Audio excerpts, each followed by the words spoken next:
There's been some talk online. What would you guys think about calling Jarvis Landry? I'm going to go to John here because he hasn't talked in a minute. Yeah, I like it for a couple of reasons. I got to be honest, I don't really know like how good he is compared to the last time he played in Cleveland. But I think he can be productive, and he knows Kevin. He knows, the stadium, the fan base. That's kind of home for him at this point, really. It'd be like a homecoming. But also, it's just personal. If we go all the way, I want Landry there, like I wanted Mo Williams in 2016. It's like, did we need him? Maybe not, but I'm glad he was there. Yeah, that's a very good, yes. I think with Jarvis, the big thing that you'll notice is our penalties will go down. I think ever since he left the team, you got these alignment issues.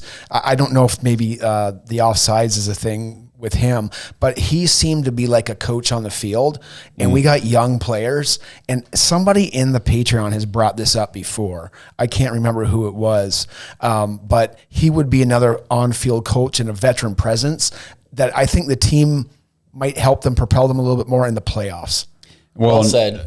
He was a great locker room, and he was like the culture shift guy. Yeah, I mean, if you would have asked me this question like a month and a half ago, I probably would have gone to the good old he's been on the couch all year. He's unsigned for a reason. He's probably washed up. He's probably not that good anymore. And then Joe Flacco happened. And I'm like, well, I don't think I believe that all the time anymore. So I think Jarvis could come back in here and give us something. That'd be one of those things where at his age, sitting out the first basically, 15 weeks, he's fresh.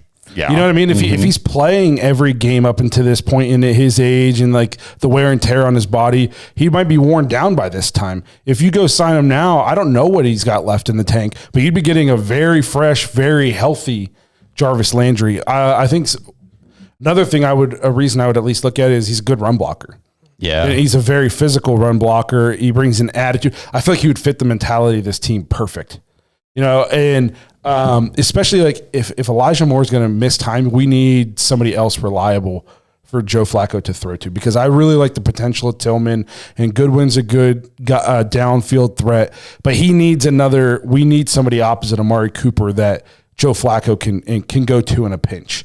And like you guys said, the locker room, he would fit right into this group like seamlessly.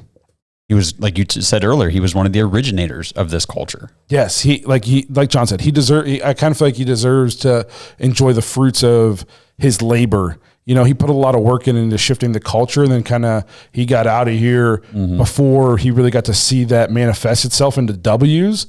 And so I would 100% at least work him out. Well, and the thing is, people are going to hear what you just said there and say, well, why would you just be handing stuff out to guys? Jarvis wouldn't like you said, he'd be enjoying the fruits of his labors, but he'd also come in here to labor because we need him, and he would definitely give us some production. So much disrespect for David Bell.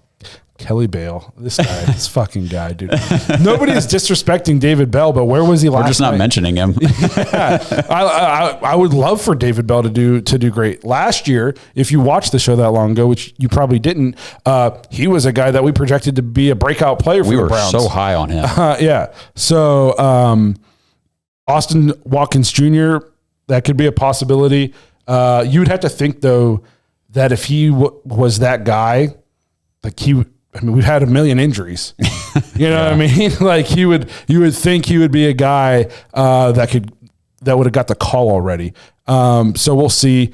But I would entertain that. I would, like I said, maybe don't just sign him, but bring him in and try him out and see if he's got anything. It's not like you're going to ask him to play 18 games. Hopefully you need him to play 3, 4. Yeah. So, I would consider it 100%.